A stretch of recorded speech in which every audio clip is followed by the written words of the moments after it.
Imagine a place that tells a story spanning centuries, where culture and nature intertwine to create something truly extraordinary.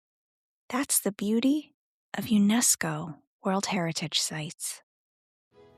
I'm Abigail, and this is Global Treasures, the podcast that covers the history, travel tips, and legends surrounding one of the 1,248 World Heritage Sites each episode. These places have been identified as having universal cultural or natural significance that is so exceptional that it transcends national boundaries and is of importance to present and future generations. Welcome to Season 3, where we'll explore the 27 sites that UNESCO added in 1980 together. Thank you for listening to the podcast. We appreciate all of your support, and you can continue to support us by subscribing at Apple Podcasts, Spotify, Podbean, YouTube, or your favorite platform. Follow us on TikTok, Facebook, and subscribe to my blog on globaltreasurestravel.com to hear about my latest adventures. Imagine standing in a vast, open landscape scattered with acacia trees, plumes of dust blowing in the wind, a place where the earth itself holds the story of the dawn of humanity. A river snakes through the dry savanna, carrying water from the highlands down into a chain of lakes that eventually ends at Lake Abe. Long before modern development, before cities, or even agriculture, this landscape was something else entirely. Welcome to the lower valley of the Awash, a UNESCO World Heritage Site located in northeastern Ethiopia. Sitting near the border of Djibouti, and just 62 miles from the Gulf of Tajura, this river, called the Awash, has shaped not only the land, but was home to some of the earliest ancestors of humankind. The Awash River Basin covers around 10% of Ethiopia's total land area, beginning in the country's central highlands at an elevation of around 9,800 feet, before gravitating downward through the valleys and plains. This region experiences two rainy seasons, one in March and another from June through September, which help its ecosystems thrive. Today, it's also one of the most developed river basins in Ethiopia, with nearly 1/6 of the country's population relying on it. The lower Awash Valley is one of the most important paleontological regions in the world. Excavations here over the decades have uncovered well-preserved fossils dating back to over 4 million years. And among these discoveries is one of the most famous fossils ever found. Her name is Lucy. Lucy, the partial skeleton of a hominin, was discovered in 1974. Through radiometric dating, it was discovered that she was 3.2 million years old. Finding a skeleton that was nearly 40% complete, given the age, was a remarkable find. It's important to note that we obviously do not know her real name, but the moniker she was given comes from the song Lucy in the Sky with Diamonds by none other than the Beatles, which was playing at the campsite the night she was discovered. Lucy changed everything. Her skeleton showed clear evidence that she walked upright, a key trait of human evolution. At the same time, her skull suggested developments or growth in brain size. Lucy is a crucial link in understanding how we evolved into modern humans. And Lucy wasn't alone. More recently, scientists discovered an even older hominin fossil, known as Artie, dating back 4.4 million years. Artie gives us an earlier glimpse into the evolutionary path that eventually led to who we are today. And it's not just the past that makes this place special. It's teeming with life that still exists here today. The lower Awash landscape is made up of open, woody savannas. It's one of the last remaining habitats for the critically endangered African wild donkey, with fewer than 600 of them left in the wild. Other species wandering this region include the East African oryx, which is a type of antelope, the elegant Dorcas gazelle, and Gravy's zebra, the largest and most endangered zebra species. Unlike some of the other animals I listed, you can see these zebras in captivity in certain zoos or conservation centers across the world. But like many World Heritage sites, the lower Awash Valley faces serious challenges.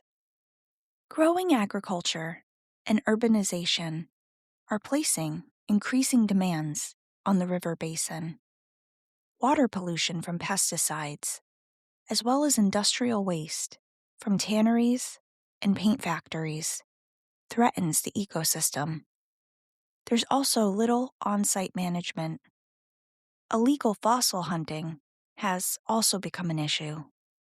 Not only is it against the law, but it's also unethical.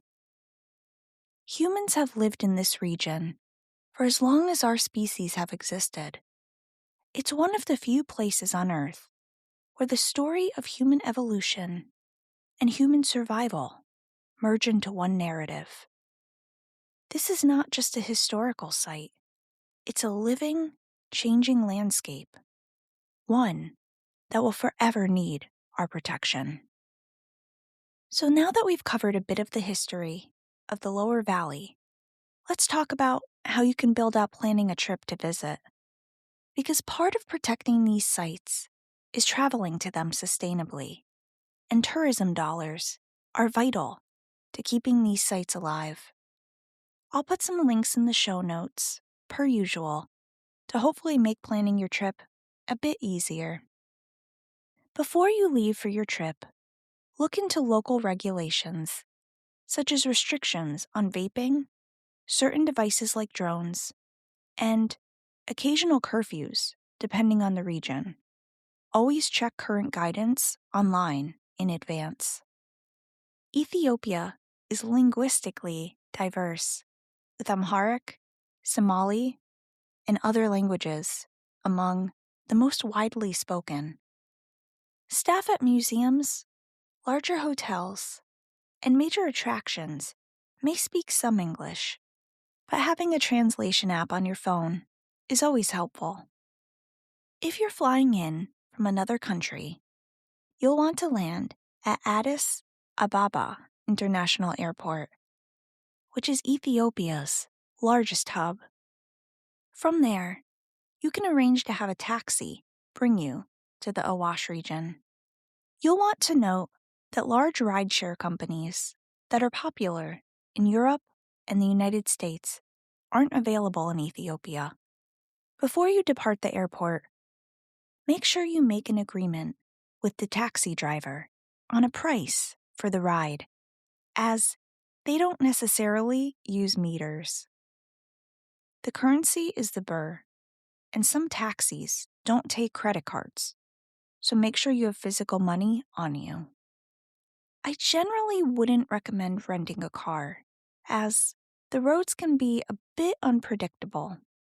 I highly recommend booking at least a day tour, if not a multi-day tour, versus trying to navigate getting to this site independently for both logistical and safety reasons. Also, local guides are essential for understanding the land, the wildlife, and the cultural context. And I'll say this, traveling somewhere like the Awash region is one of those experiences that proves to yourself that you can adapt, thrive, and feel at home almost anywhere in the world. When you're visiting this area, many people choose to pair it with Awash National Park. This is where you can go on wildlife safaris, often in air-conditioned vehicles, which, trust me, is a luxury you'll appreciate in the heat. Also, on that note, make sure when you're booking tours that it explicitly states the vehicle is air-conditioned. This isn't something universal. The best time to visit is typically during the dry season, when roads are more accessible and wildlife is easier to spot. For the photographers who are coming here to get some fantastic photos, the river itself can be unpredictable. When I say that, I mean sometimes the water is clear and sometimes it's brown, but you can still count on getting striking photos. It's one of those places that somehow looks like a postcard, no matter what. Most travelers use Addis Ababa as their home base. There are homestay options, luxury chain hotels, budget hotels, and hostels available. While you're there, you can visit other incredible cultural sites, like the Mausoleum of Menelik II, located in Ba'ata Church, known for its marble detailing and artwork. You can also go to the National Museum of Ethiopia, where you can sometimes see Lucy herself when she's not on loan internationally. And since I've been getting asks to incorporate some of my travel habits, here's one I swear by, no matter where I'm going. When you get to your hotel, don't put your suitcase on the bed or floor right away. Check for bed bugs first. I always travel with a hard shell suitcase because bed bugs tend to cling to fabric, not smooth surfaces. Okay, now on to my favorite thing to talk about, food, because it's a huge part of the experience here. You'll likely try wat, a rich stew made with meats like chicken or lamb, vegetables, and berbere, a bold mix of spices, including chili peppers and ginger. It's typically served with injera, a soft, spongy flatbread made from teff flour. And here's something important. Meals are often eaten without utensils, using the injera to scoop up the food. It's usually served family style, emphasizing community and shared experience, the way meals should be enjoyed. I think all of this makes it clear. The lower valley of the Awash isn't just a destination. It's a journey into the heart, the deepest roots of who we are. It's a place where ancient relics meet modern life. And whether you visit in person or explore it as an armchair traveler, it's a reminder that the world is bigger and more connected than we often realize. And that is what makes it a global treasure. Thank you for listening to another episode of the podcast. Join me next time, where I'll cover yet another one-of-a-kind World Heritage Site.